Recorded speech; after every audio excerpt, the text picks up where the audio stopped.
হেদায়েতপ্রাপ্ত হয়েছি, অবশ্যই বিয়ে করব এবং সেটা আমার ছেলের অনুমতিক্রমে এবং আমার ছেলের উপস্থিতিতে সে থেকেই তার বাবাকে বিয়ে দিবে।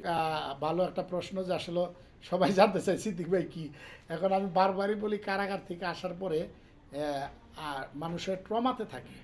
আমি এখনও যে ঘরে ঘুমাই, আমি কিন্তু ফিল করি যে আমি ওই সেলেই আছি, সেলেই ঘুমাচ্ছি।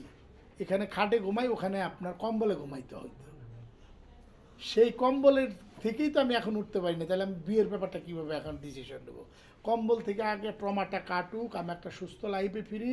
অসুস্থ লাইফে নাই, তারপরে সুস্থ। এখন আমি যেহেতু ব্যক্তিগতভাবে ট্রমাতে আছি, তার মানে অসুস্থ। অসুস্থ লাইফটা থেকে ফিরে চিন্তা করব বিয়ের মতো একটা সুন্দর জিনিস। অবশ্যই ছেলে হিসেবে জন্মগ্রহণ করছি, মুসলিম যেহেতু, মুসলমান, এবং নামাজ পড়ি।